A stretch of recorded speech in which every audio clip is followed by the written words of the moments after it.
राजीव एक YouTube blogger है जो वीरान खुदहा जगहों की खोज करके वीडियो बनाता है। इस बार वह एक पुराने महल में गया जो पिछले 80 वर्षों से बंद था। ग्रामवासियों का कहना है कि प्रत्येक अमावस्या की रात उस महल से एक महिला की हताश पुकारें सुनाई देती हैं। जब राजीव गेट के सामने खड़ा था, उसका कैमरा अचानक अपने आप रिकॉर्ड करने लगा, जबकि उसने रिकॉर्ड बटन नहीं दबाया था। जैसे ही वह महल के अंदर गया, उसके पीछे का दरवाजा जोरदार तरीके से बंद हो गया। राजीव ने मुड़कर देखा और दीवार पर अपनी परछाई देखी, लेकिन अजीब बात यह थी कि परछाई मुस्कुरा रही थी, जबकि वह बिल्कुल स्थिर खड़ा था।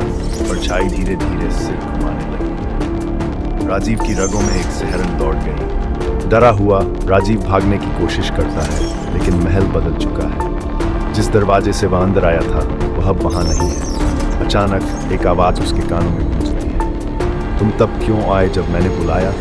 अब वापसी का कोई रास्ता नहीं है। एक अनजानी आवाज कहती है जो बहुत डरावनी लगती है। राजीव ने चारों ओर देखा, लेकिन उसे कोई दिखाई नहीं दिया। दीवार पर खून से लिखा था, जो कोई भी परछाई देखता है एक दिन परछाई बन जाता है। डर के कारण वह एक कमरे में दौड़ता है जहां एक पुराना आईना था। राजीव ने अपनी ही परछाई देखी, लेकिन अचानक परछाई की आंखों से खून टपकने लगा। हालांकि उसे कुछ नहीं हुआ था। वह डरते हुए पीछे हटता है तो उसने देखा कि आईने के अंदर की परछाई जीवंत हो रही है। अब मैं तुम्हारी जगह लूंगा और तुम हमेशा के लिए आईने के अंदर फंसे रहोगे, छाया ने धमकी देते हुए कहा। अगली सुबह ग्रामीणों ने राजीव का कैमरा महल के सामने पाया, जिसमें पूरी रात की रिकॉर्डिंग अब भी बाकी थी। वीडियो में राजीव अपने आप से बात करते हुए खुद को गले लगाता दिखाई दिया और फिर वह अचानक गायब हो गया। लेकिन सबसे भयानक हिस्सा अंतिम दृश्य था, जहां एक छाया कैमरे के सामने खड़ी मुस्कुराते हुए कहती है, अब अगली पुकार तुम्हारे लिए है, क्या तुम इसे सुन सकते हो? यदि आप ये कहानी अकेले कमरे में देख रहे हैं तो अपनी छाया पर एक बार जल्दी से नजर डालें।